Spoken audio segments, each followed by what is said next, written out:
네, 공무원 연금에 대한 문제인데요. 새누리당이 만드는 공무원 연금법, 돈을 더 내고 적게 받자는 게 핵심인데요. 중앙일보 기사 보도록 하겠습니다. 관료 말만 듣고 통과를 시켰다. 단통법 혼란 부른 청부 입법입니다. 이 가장 눈에 띄는 거는 바로 우리가 주목해야 할 단어는 바로 청부 입법입니다.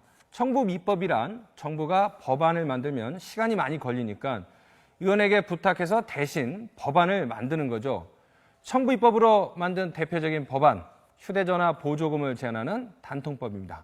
이 단통법이 청부 입법으로 만들어지다 보니 이동통신사와 휴대전화 제조업체 입장만 반영했다. 그래서 소비자들만 비싸게 사게 됐다. 더 손해가 커졌다는 비판론이 나오고 있습니다. 벌써부터 개정안 이야기까지 나오고 있습니다.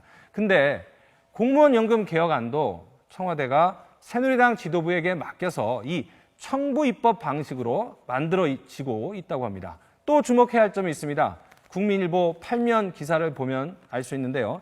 이 민감하고 아주 중요한 법안일수록 입법 예고 기간을 늘려야 한다는 그런 주장을 담은 기사입니다.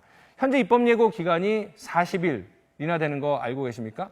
각 부처마다 법안을 예고하는 시스템이 통일되지 않아서 잘 활용되지 않고 있는 건데요.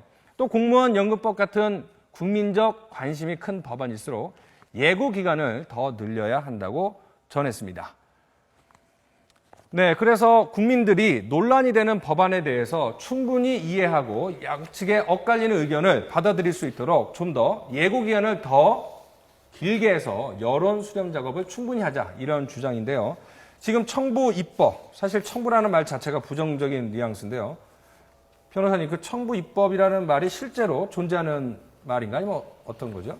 뭐 법률상의 용어는 전혀 아니고요. 이제 정부는 정부 스스로 정부가 법안을 낼 수 있는 절차를 거쳐야지 맞는 것이고, 국회의원은 의원이기 때문에 이제 법안을 발의할 수가 있는 것이고, 그래서 이제 원래는 정부 입법, 의원 입법 이렇게 해서 두 가지가 나눠져 있는 건데, 정부가 단독으로 그 법안을 처리하는 것이 시간도 걸리고 힘드니까 그냥 의원에게 자기들이 원래 만들고 싶은 법안을 의원에게 제공하면서 발의를 해달라고 부탁하는 거예요. 그래서 이거를 청부라는 표현을 쓰는 것 같은데 말 자체는 상당히 무서워요, 청부. 근데 이게 문제가 뭐냐면은 물론 정부가 빨리 만들었으면 하는 좋은 법이 있다고 쳐요. 우리 국민에게 아주 도움이 되는 그런 게 있을 때 의원에다 부탁을 해서 의원이 또 검토를 하고 국회의원이 정부가 주는 안을 그냥 무조건 그 발의시켜 주는 것이 아니라 진짜 이것이 국민에게 그 옳은 법인지 아니면 이 법안을 제공한 부처의 이기주의가 반영된 것이 아닌지 이런 것들을 자체적으로 꼼꼼하게 따져서 수정 보완하거나 또는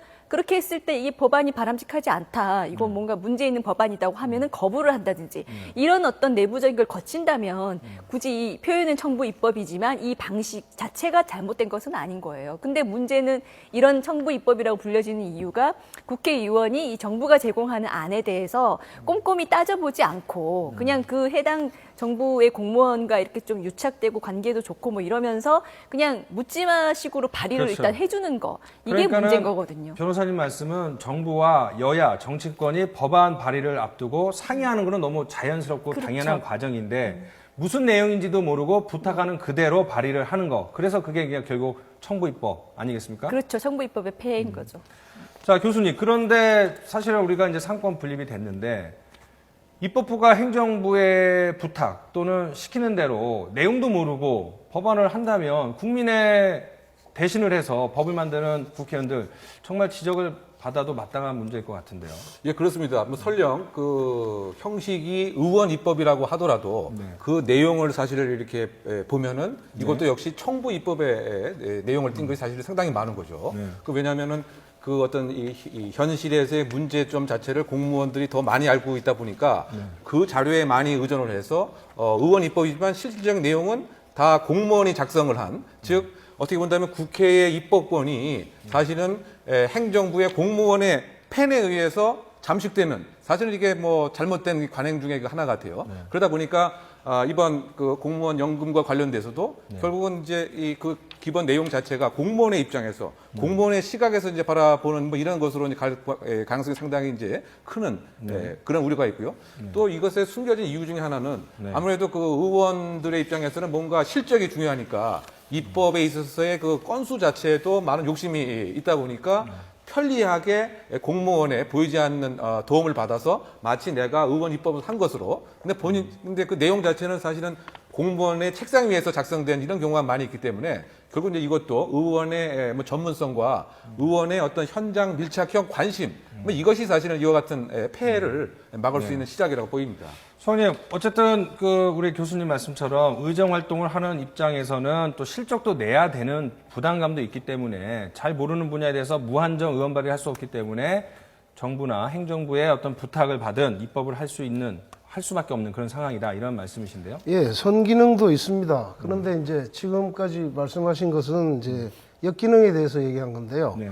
실제로 저 교수님 말씀대로 정부 입법에서 공무원들이 저 실제적인 그 입법은 공무원들이 해놓고 의원의 이름을 빌어서 나가는데 결국은 의원들 입장에서는 자기들 의원 발의 건수가 높아지니까 유리하니까요. 그런데 문제는 이제 이런 겁니다. 행정부에서 곤란한 입법안이 있을 때는 의원 입법으로 해서 막아주고 네.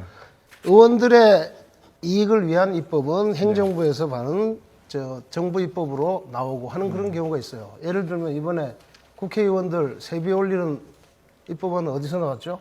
정부 입법으로 나왔지 않았습니까? 뭐 그런 케이스 서로 주고받는 그런 또 기능도 있죠. 네, 어쨌든 오늘 첫 방송인데 본의 아니게 국회의원들의 잘못된 점을 짚는 그런 소식을 많이 전해드렸습니다. 네, 앞으로는 좋은 소식 국회의사당에서 들려왔으면 하는 바람이고요.